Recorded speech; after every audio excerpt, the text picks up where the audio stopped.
ఇప్పుడు ఎగ్జాక్ట్‌గా 10 million years ఫ్యూచర్‌కెళ్దాం. అప్పుడు నైట్ స్కైని చూస్తే బిలియన్స్ ఆఫ్ స్టార్స్ ఉంటాయి. ఇంకా అదే స్ట్రేంజ్ క్వెషన్ ఉంటది. మిగిలిన సివిలైజేషన్స్ అన్నీ ఎక్కడ? గెలాక్సీ మొత్తం ఒకటే సివిలైజేషన్ ఇన్‌ఫ్లూయెన్స్ ఎందుకుంది? వార్‌లో డిస్ట్రాయ్ అయిపోయా? నేచురల్ డిజాస్టర్స్ వల్ల? గ్రేట్ ఫిల్టర్ వల్ల? లేదంటే ఇంకా ఏదైనా సింపుల్ ఐడియా ఉందా?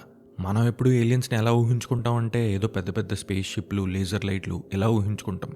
కానీ నిజంగా ఏలియన్స్ అలా రావాల్సిన అవసరం ఉందా? వాళ్ళసల ఒక్క బుల్లెట్ కూడా ఫైర్ చేయాల్సిన అవసరం కూడా లేదు. మీకు మన ముందు ఎపిసోడ్స్ గుర్తుంటే ఫెర్మి పారాడాక్స్ ఒక క్వెషన్ అడిగింది. వేర్ ఈజ్ ఎవ్రీబడి అని. డార్క్ ఫారెస్ట్ ఏం చెప్పిందంటే వాళ్ళందరూ దాక్కుంటున్నారేమో అని చెప్పింది. గ్రేట్ ఫిల్టర్ ఏం చెప్పిందంటే వాళ్ళెవరూ సర్వైవ్ అవ్వట్లేదేమో అని చెప్పింది. ఆ తర్వాత బర్జర్కర్ హైపోథసిస్ అదేం చెప్పిందంటే ఒక సివిలైజేషన్ వేరే సివిలైజేషన్స్ అన్నిటిని హంటింగ్ చేస్తుందేమో అని చెప్పింది. కానీ ఈరోజు ఇంకొక డిఫరెంట్ ఆన్సర్, ఇంకొక different theory, grabby aliens hypothesis. Firstly ఒక సింపుల్ క్వశ్చన్, హ్యుమానిటీ మార్స్ మీదకి వెళ్తుందా? Probably yes. ఆ తర్వాత వేరే ప్లానెట్ మీదకి వెళ్ళొచ్చు. ఆ తర్వాత నియర్ బై స్టార్ సిస్టమ్కి వెళ్ళొచ్చు. ఆ తర్వాత ఇంకా దూరం. ఎందుకు ఆగాలి? హిస్టరీ చూడండి, మన యాన్సెస్టర్స్ ఎక్కడో ఆఫ్రికాలో స్టార్ట్ అయ్యారు. ఆ తర్వాత అన్ని కాంటినెంట్స్కి స్ప్రెడ్ అయ్యారు. ఓషన్స్ దాటారు. మూన్ మీదకి కూడా వెళ్ళాం. మార్స్ మీదకి ఇప్పుడు మిషన్ ప్లాన్ చేస్తున్నాం. ప్రతి జనరేషన్ ఇంకొంచెం దూరం, ఇంకొంచెం పెద్దగా వెళ్తూనే ఉంది. ఎక్స్పాన్షన్ అనేది మన నేచర్లోనే ఉంది. ఒకవేళ హ్యుమానిటీ ఫ్యూచర్లో ఇంటర్స్టెల్లార్ ట్రావెల్ పాసిబుల్ చేసిందనుకోండి, నియర్ బై స్టార్ సిస్టంలో ఒక కాలనీ ఎస్టాబ్లిష్ చేస్తారు. ఆ కాలనీ కొన్ని ఇయర్స్ తర్వాత ఇంకొక కాలనీ ఎస్టాబ్లిష్ చేస్తుంది. అలా గ్యాలక్సీ మొత్తం కాలనైజ్ చేస్తారు. మీరు ప్యాటర్న్ అబ్జర్వ్ చేస్తే 2 కాస్త 4 అవుతాయి, 4 కాస్త 8 అవుతాయి, ఆ తర్వాత 16, 32, 64 అలా అవుతూనే ఉంటాయి. మీరు చూస్తే ఇదేం వార్ కాదు, లేదంటే కాంక్వెస్ట్ కాదు. ఇదొక సింపుల్ మ్యాథ్. ఒక కాలనీ ఇంకొక కాలనీని క్రియేట్ చేసుకుంటే వెళ్ళిపోద్ది. ఫస్ట్ ఎక్స్పాన్షన్ అనేది స్లోగా స్టార్ట్ అవుతుంది, కానీ ఒక స్టేజ్ వచ్చిన తర్వాత ఆ ఎక్స్పాన్షన్ అనేది ఎక్స్ప్లోడ్ అయిపోద్ది. ఒక వైరస్ స్ప్రెడ్ అయినట్టు మొత్తం స్ప్రెడ్ అయిపోద్ది. ఇక్కడే రాబిన్ హ్యాన్సన్ అనే ఒక ఎకానమిస్ట్ ఒక ఐడియా ప్రపోజ్ చేశారు. అదే గ్రాబీ ఏలియన్స్.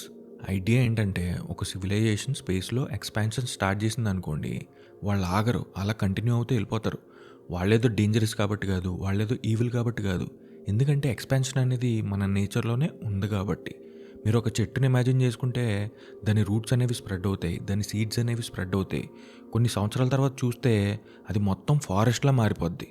గ్రాబీ ఏలియన్స్ కూడా ఆల్మోస్ట్ అలానే. గ్యాలక్సీని వార్తో కాదు, ప్రెజెన్స్తో మార్చేస్తారు. ఇప్పుడు ఒక ఇంపార్టెంట్ మిస్అండర్స్టాండింగ్ని క్లియర్ చేద్దాం. గ్రాబీ ఏలియన్స్ అంటే వాళ్ళేమీ విలన్స్ కాదు, హాలీవుడ్ స్టైల్లో అలా ఏమి ఉండరు. వాళ్ళు ఫ్రెండ్లీ అయి ఉండొచ్చు, వాళ్ళు న్యూట్రల్ అయి ఉండొచ్చు. కానీ ఈ కేసులో అది ఇంపార్టెంట్ కాదు. ఏది ఇంపార్టెంట్ అంటే దే నెవర్ స్టాప్ ఎక్స్పాండింగ్.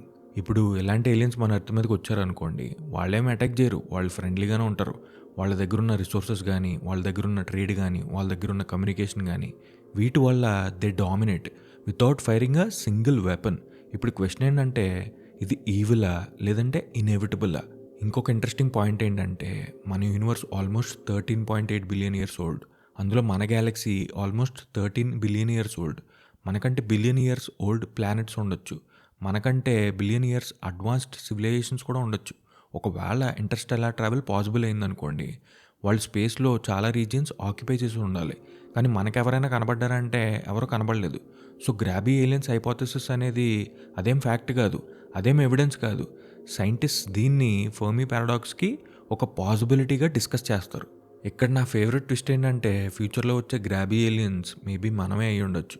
ఒక 100,000 ఇయర్స్ తర్వాత ఊహించుకుంటే మేబీ డిసీజ్ అనేది ఎలిమినేట్ అయిపోయింది అనుకోండి, ఏఐ అనేది మన పార్ట్నర్ అయిపోయింది అనుకోండి, ఎనర్జీ ప్రాబ్లమ్ సాల్వ్ అయిపోయింది అనుకోండి, ఇంటర్స్టెల్లార్ ట్రావెల్ పాసిబుల్ అయింది అనుకోండి, అప్పుడు మనం ఎక్స్పాండ్ అవుతామా అవమా? హిస్టరీ చూస్తే ఆన్సర్ అనేది ఆల్మోస్ట్ ఆబ్వియస్, అవుతాం. ఇంకా డిఫికల్ట్ క్వశ్చన్ ఏంటంటే ఫ్యూచర్లో మనకు ఒక బ్యూటిఫుల్ ప్లానెట్ కనిపించింది అనుకోండి, అక్కడ చూస్తే ఇంకా ప్రిమిటివ్ ఏలియన్ లైఫే ఉందనుకోండి, అంటే simple organisms. Intelligent civilization develop అవడానికి ఇంకా చాలా టైం పడుతుంది అనుకోండి, అప్పుడు మనం ఆ ప్లానెట్ని కాలనైజ్ చేస్తామా చెయ్యమా? మన ఎక్స్పాన్షన్ అనేది వాళ్ళకి గ్రేట్ ఫిల్టర్ అవుతుందా? మన అరైవల్ అనేది వాళ్ళకి అపాకలిప్స్ అవుతుందా? సడన్గా మనం విలన్స్ అయిపోతామా? మీరు చూస్తే ప్రతి ఏలియన్ థియరీ అల్టిమేట్గా హ్యుమానిటీ గురించే మాట్లాడుతుంది. డార్క్ ఫారెస్ట్ కానీ, గ్రేట్ ఫిల్టర్ కానీ, బర్జర్కర్ హైపోథసిస్ కానీ. మేబీ యూనివర్స్లో biggest battle good versus evil కాదు, growth versus restraint, expansion versus patience.